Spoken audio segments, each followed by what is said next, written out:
बताओगे? देखिए, अगली रणनीति की बात ये, हम भी आप जैसे एक आम किसान है, जो ऊपर से हमारी कॉल आती है, वो किसान नेता बड़े समझदार, उनका एक ही कहना है कि हम कुर्बानी देंगे और आंदोलन को जीतेंगे, शांति प्रिय तरीके से जीतेंगे। और हमारे भाइयों से हाथ जोड़ के प्रार्थना मैं ये करता हूं कि आप जितना जल्दी जाग जाएं, जितना जल्दी शांति प्रिय तरीके से इस आंदोलन में भाग लें, उतनी जल्दी सरकार दबेगी और हमारी बात मानेगी। बड़े ही आदरणीय किसान नेता जगजीत सिंह डल्लेवाल का 21वां दिन है हम अनशन पर बैठे हुए, और सरकार बिल्कुल भी हमारे मुद्दों हैं जो किसान आंदोलन के दौरान पेंडिंग रह गए थे, उन मुद्दों को लेकर के किसान आंदोलन चला हुआ है। तो उनकी सुनवाई करने के लिए जगजीत सिंह डल्लेवाल जी ने सोचा है कि मेरी शहादत से यदि किसान मजदूर जागरूक होते हैं तो मैं ये कुर्बानी देने के लिए तैयार हूँ। आंदोलन, कोई भी लड़ाई बिना कुर्बानी के नहीं दी जा सकती। कौन है? एमएसपी पर गारंटी कानून बनना, C2+50 फार्मूले से एमएसपी देना। दूसरी जो मांग है, बिजली बिल 2020 में संशोधन करना। और तीसरी मांग हमारी, जो लखीमपुर खीरी में हमारे किसान साथी शहीद हुए थे, उनको शहीदी का दर्जा देना, उनको न्याय देना। बहुत से ऐसी मांगे हैं, 12-13 मांगे हैं जो आज भी निलंबित हैं। और मैं ये कहना चाहूंगा सभी साथियों को कि आप जागे अपने अधिकारों के प्रति, क्योंकि आपका एमएसपी गारंटी कानून अधिकार है और यह आपको मिलेगा जब आप कुर्बानी दो। जगजीत सिंह डल्लेवाल जी ने इसकी शुरुआत कर दी है। मेरा सभी संगठनों से और सभी जथेबंदियों से निवेदन है कि जो इनके आगू नेता हैं, स्टेट बॉडी के हैं या राष्ट्रीय सत्र के हैं, वो अमन अनशन पर बैठना स्टार्ट करेंगे तो देश के अंदर हर किसान, हर मजदूर जागरूक होगा। जो किस कहां तक देखते हो? गुजरात के अंदर अडानी के जो वो एयरपोर्ट से जो ड्रग्स पकड़ी गई थी, क्या वहां नशा नहीं था? माना कि नशा की जो फिराक है वो बहुत ज्यादा तेजी से बढ़ रही है, लेकिन किसान नशा की फिराक नहीं कमाते। किसान अपनी मांगों के प्रति बैठे हैं। तो ये एलिगेशन लगाना एक सांसद का, ये बहुत ही निंदनीय है, ऐसा उन्होंने नहीं कहना चाहिए। का सबसे बड़ा फायदा किसान को ना पहुंचकर सरकार को है। इसका सीधा है ये फायदा है क्या कि अपने पास यहाँ पर ज़्यादातर खेती होती है गेहूं और चावल की जी। अब चावल थे, पराली की समस्या बहुत बड़ी हुई कि प्रदूषण है।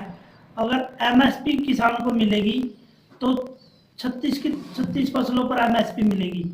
जब एमएसपी पूरी मिलेगी तो किसान चावल की खेती छोड़कर सभी फसलों को करेगा, जिससे प्रदूषण कम होगा। यह सबसे बड़ी फायदा ये है जी।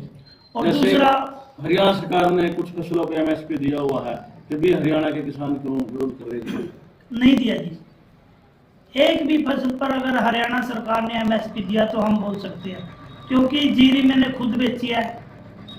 2300 रुपये जीरी का भाव है, 320, और वो मैंने 1700 कुछ में बेची है, वो भी अड़ती के थ्रू।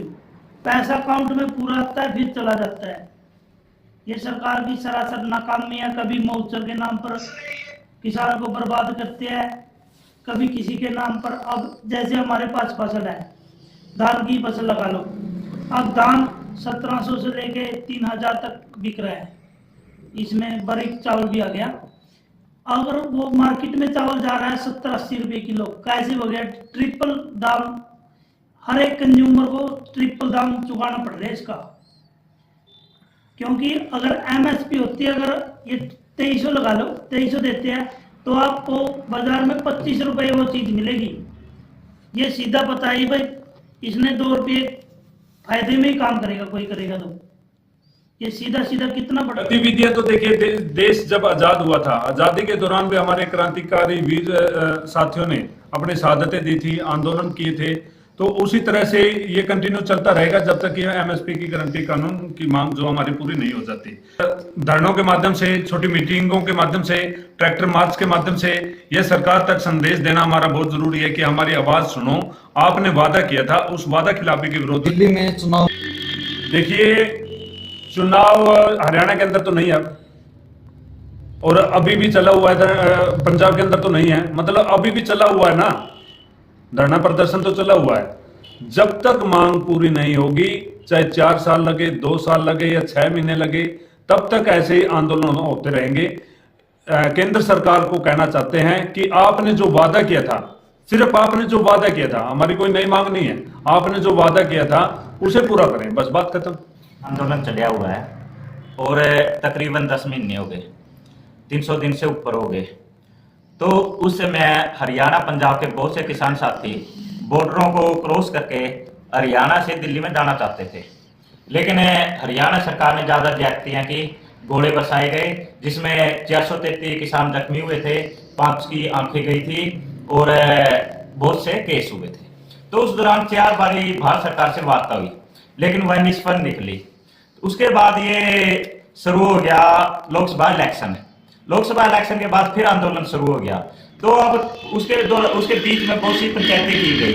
अब 26 नवंबर 2024 से हमारे माननीय किसान नेता दल्लेवाल जी आमरण अनशन पर बैठे हुए हैं और आज उनको 21 दिन हो गए।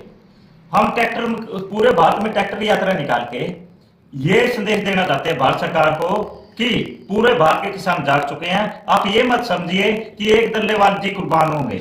हम ये बताना चाहते हैं कि हजारों दल्लेवाल आमरण अनशन पर बैठने के लिए तैयार हैं और हमारा एक ही संदेश है कि किसान मजदूरों की बात सुनी जाए। देखिए, किसानों को नहीं, इसका फायदा मजदूरों को भी होगा। अब 2 उदाहरण देता हूं मैं। पहली बात है किसानों की।